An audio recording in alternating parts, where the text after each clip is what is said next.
Good morning. I'm so happy to see you all here. It's an absolutely unique moment. And I just want to start by offering gratitude.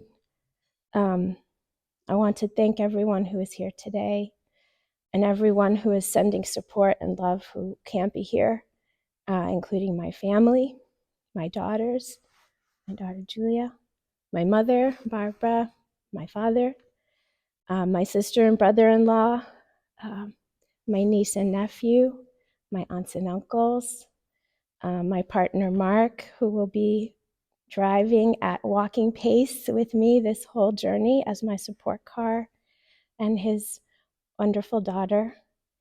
I wanted to thank Kata Shonin and Sister Claire and the Sangha of the New England Peace Pagoda for this send-off and for your example of loving compassion. See how good I do without crying. For freedom and flourishing for everyone here on earth through your practice of pilgrimages for peace, even in the most war-torn places. I want to thank Professor Sonji Johnson Anderson and Dr. Tanya Zangalia, and especially Ingrid Askew, my colleagues in the work of Crossing the Waters, for their love, friendship, and profound inspiration to step into my power to be of service.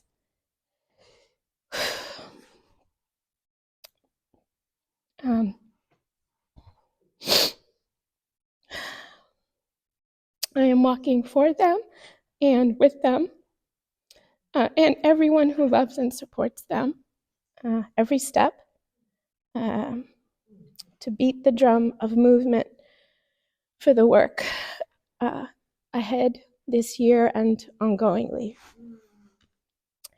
And lastly, I want to thank life, and in particular, my devotion to the Divine Feminine, whose presence is needed right now to restore balance in the world. I live and work in my devotion to this energy and dedicate the remainder of my life to being a more effective instrument in her service. And I'm here to share the message of Crossing the Waters work of healing the wounds of slavery. And just want to name some ancestors. Dr. Sonji already named them, and I will echo. In this walk, it's to share history that's hidden in plain sight.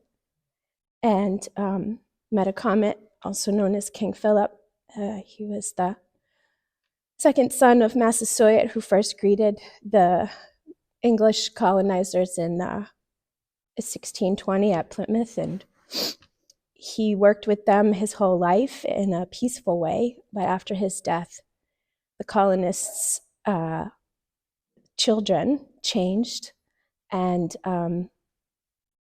the strife began. And Metacomet walked in this area after it was made clear that the intention of the colonists was to kill him and all of his relatives and family and his tribe. And so when I'm walking, I'm very clear that his footsteps have crisscrossed. And part of this journey is to say things that are difficult, that are painful. Metacomet was captured and murdered. His wife and son were sent to the Caribbean to be enslaved. And his fellow tribespeople were enslaved prior to the arrival of African people in the north. They were already in the south. The slave trade had already begun. And his head he was quartered, his body pulled apart, and his head was put upon a stake that stood outside of Plymouth Village for 25 years.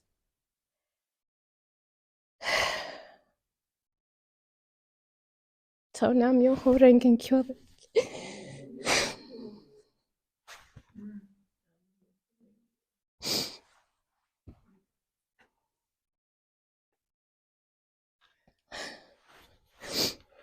Um, and I invoke with the deepest gratitude and reverence Harriet Tubman, whose example stands without diminishment and continues to shine for us all to see so clearly.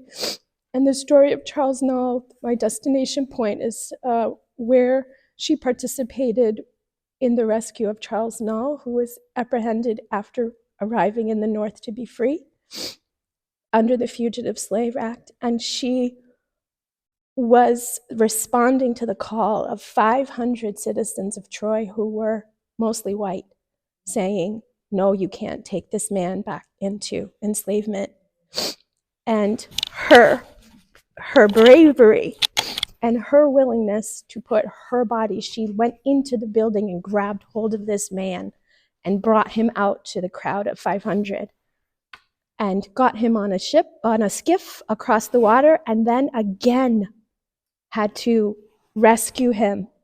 And he was rescued again and put into a safe place in the Underground Railroad. And eventually the community raised the money to purchase his freedom. That's why I'm going here right now. And I also just want to name specifically Italian Americans who have stood with African descended people and indigenous people in the last 100 years. And one is a woman who married an Italian man whose children are part Italian. Her name is Viola Liuzzo. She was assassinated by the Ku Klux Klan after driving down after Bloody Sunday and the attempt to walk across the Edmund Pettus Bridge. She was one of the first people. She was murdered, helping drive people back and forth from the airport to attend the marches. And Vito Marcantonio stood with Paul Robeson and was active in supporting the members of artists and philosophers and thinkers who made up the Harlem Renaissance. And he was a representative from East Harlem and represented that community at the level of the federal level in Congress. And he stood with them and was successful. He, I believe, died a peaceful death. And I also want to speak to the ancestry of Italians in resistance to being dominated and having to make themselves less than, and why they could recognize the humanity in others as they didn't relinquish it in themselves. And that is a case that took place in Boston 100 years ago of Sacco and Vanzetti. They were two men who came to America for the golden dream of the American dream, and ended up in the factories and were treated so badly that they decided they needed to take a stand. And they were falsely accused of murder. It was made clear that they were innocent, and a judge in Boston condemned them to death, and they were executed, known as innocent men. So I just named them because their example is important. And as you were speaking, Katashoni, I was trying to make the connection between this clarity and the call to Nam-myoho Renge Kyo. And I think it's really important that we understand, and we can only understand with truth. And so this walk for me is the beginning of adding energy and momentum. I have 7 signs in fire in my astrological chart, and it's energy. So I bring my energy and whatever warmth it can bring to move the work into the light, and that there's space and understanding through truth. And I pray that that's what will come to be, and that I'm able to transmit the gratitude to everyone I meet along the way. And I thank each of you so much, and I'm ready. Thank you.